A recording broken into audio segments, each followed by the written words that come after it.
I think you said people are conditioned to think. I think people are conditioned not to think anymore. They're Right. conditioned to do exactly what they're told. Just so you guys know, this video is only tangentially about football. If you watch this channel regularly and don't care for sports content, don't worry, that's really not what this video is about. If you happen to come across this channel and are not familiar with my content and are expecting some breakdown of Aaron Rodgers, his career, or his departures from the Packers, well, sorry to disappoint you because that's not what this is either. Also, I won't be talking about any of the COVID stuff or his take on the vaccine. I know that's a very polarizing topic that people have lots of strong feelings about, but I won't be getting into that today. If you're curious as to what my thoughts on it are, I have a few videos on the pandemic that you might want to check out. Feel free to watch them if you feel so inclined. Before I get into the meat of the issue today, I do have a few words on Aaron Rodgers and what it's like to be a sports fan. I've been watching the Green Bay Packers pretty religiously since I was about 7 years old. Back when I first started watching, the Packers had a quarterback named Brett Favre.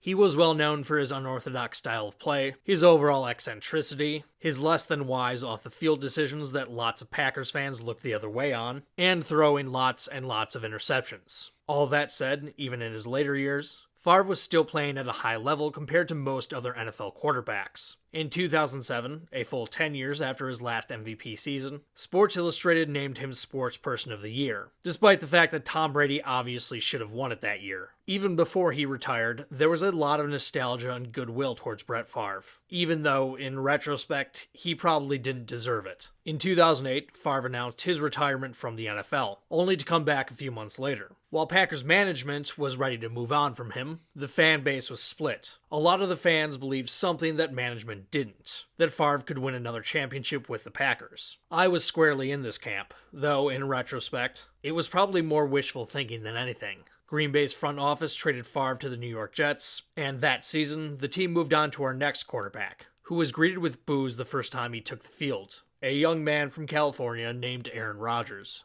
Rodgers went on to win a Super Bowl with the Packers just a few years later, and over the course of his time with the team, he won 4 MVPs, surpassing Favre as probably the greatest player in franchise history. Despite the fact that he and Favre were very different players, with very different personalities, their careers have followed a very similar trajectory. Each of them won a Super Bowl relatively early in their career, and despite playing at a high level in later seasons, were never able to win another one. Toward the end of their years with the Packers, their relationship with the front office got more and more fractious. And as of the writing of this video, it looks like Rodgers will be traded to the New York Jets. This means that Rodgers' transformation to Favre is nearly complete. A year from now, Rodgers will sign with the Minnesota Vikings, and by the end of this decade, will face credible accusations of defrauding charities and state governments. That'll be interesting. Rodgers' departure from Green Bay is something that has, once again, split the fan base. For what it's worth, I'm in favor of the Packers trading him. While I believe he's far from totally washed, I think his best years are behind him, and that getting something for him and relieving the team of his enormous salary is what's best for the organization. Maybe I'll eat my words on this, but I'm optimistic about his replacement, Jordan Love. And finally, while I've genuinely loved watching Aaron Rodgers play over the last 15 years, I'm sick of the drama. That said, it really hasn't registered that Rodgers won't be on the Packers next season, and as weird as it sounds, I'll probably be quite emotional when the season starts and he's not in green and gold. It's really a bittersweet thing. Again, if you're not a sports fan, you probably don't get what it is about a sports team that inspires loyalty and strong emotions within the fan base. Jerry Seinfeld has a bit about how being a sports fan is essentially the equivalent of rooting for laundry. Usually, your loyalty is to the team, not the players. While some Packers fans jumped ship to the Vikings when Favre went to Minnesota, most of us, me included, stayed true and resented the old gunslinger for going to our second biggest rival. The bit about rooting for laundry is a classic comedic tactic, looking at something in an overly literal way to make a point about the inherent silliness and irrationality of it. And Seinfeld does have a point. Being a sports fan is irrational. How the Green Bay Packers or the Milwaukee Bucks do doesn't really affect me in any meaningful way, past how I feel how they do. In other words, if I completely checked out, the emotional roller coaster that is being a sports fan would no longer be an emotional roller coaster. For example, I don't care about the Milwaukee Brewers because I don't like baseball. Whether they're great or terrible doesn't affect me in any meaningful way. They may as well not even exist from my perspective. Of course, it's not exactly easy to check out emotionally, and that's precisely because it's not a rational thing. It's an emotional connection, and emotions are hard to move away from.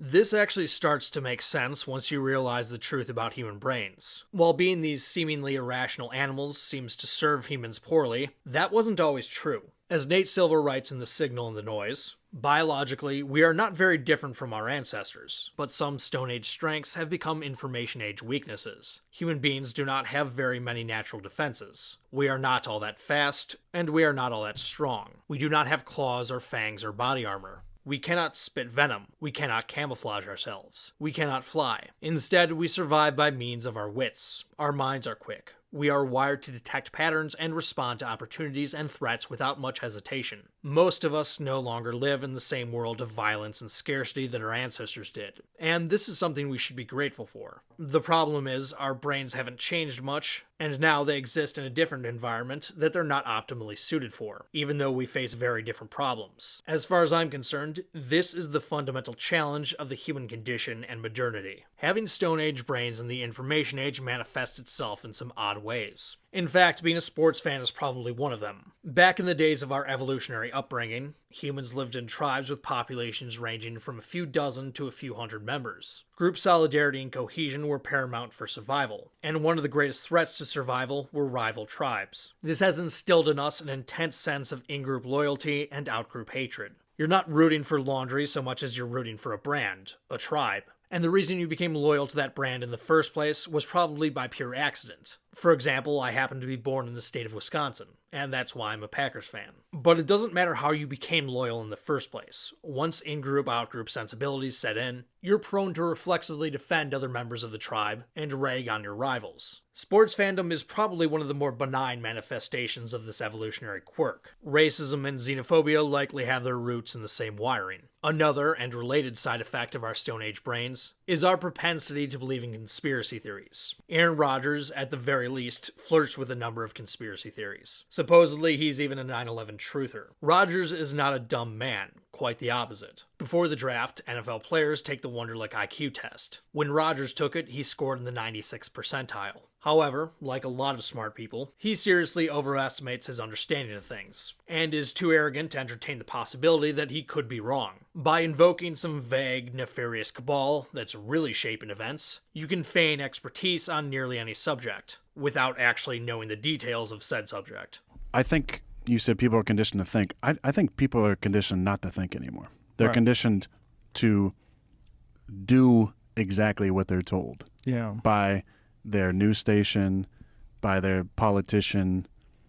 You know, people don't want to think for themselves anymore. Furthermore, because conspiracy theorists are almost always cutting against conventional wisdom and established narratives, they've convinced themselves that their obscurity is a function of them being one of the elite few who have the truth of what's really going on. Sometimes I think people carry it a little far in their conclusions, but I think being conspiracy minded is just being fucking smart. Most people are sheeple, who are either too stupid or too cowardly to see the truth of conspiracy, but not the conspiracy theorist. He's too busy keeping it real, and some people just can't handle that. Of course, conspiracy theories do happen, and conspiracy theorists cling to those bona fide examples as proof that conspiracies are in fact ubiquitous. I would argue that the exact opposite is true. They're pointing to exceptions to the rule, not the rule itself. By our nature, we humans are not great at planning or keeping secrets. And our leaders and elites are not that remarkable once you take a good look at them. No, my contention is that, just like tribalism, our tendency to see conspiracies everywhere, even where there's no good evidence that they exist, is just another quirk of our evolutionary biology. As Steven Pinker argues in his book Rationality, groups and individuals that embrace conspiracism have a survival advantage over those that don't. Because during our evolutionary upbringing, we were so vulnerable to genuine conspiracies from other tribes. As Pinker writes, conspiracy theories, for their part, flourish because humans have always been vulnerable to real conspiracies. Foraging people can't be too careful. The deadliest form of warfare among tribal peoples is not the pitched battle but the stealthy ambush and the pre-dawn raid.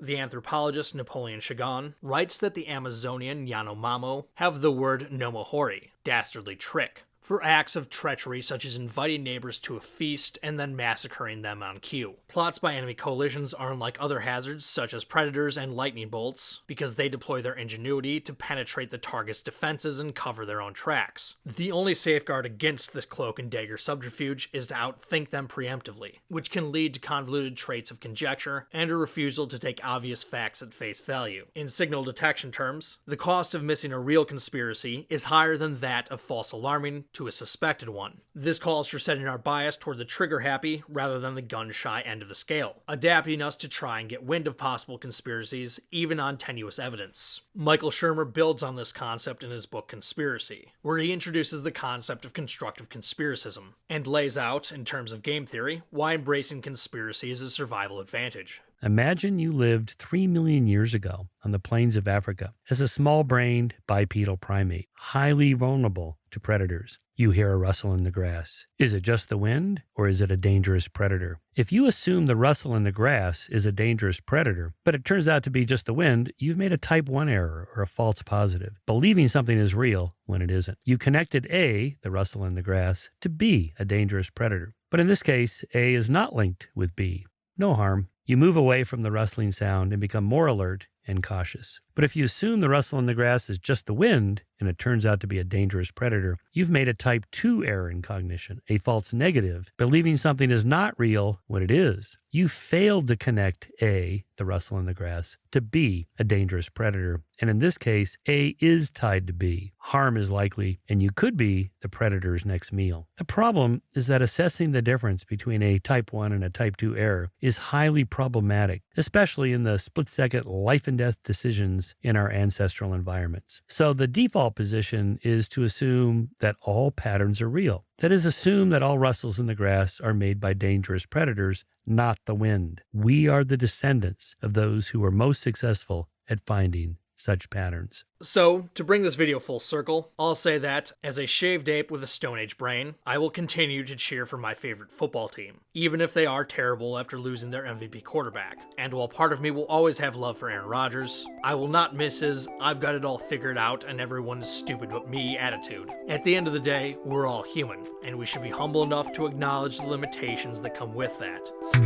You done messed up,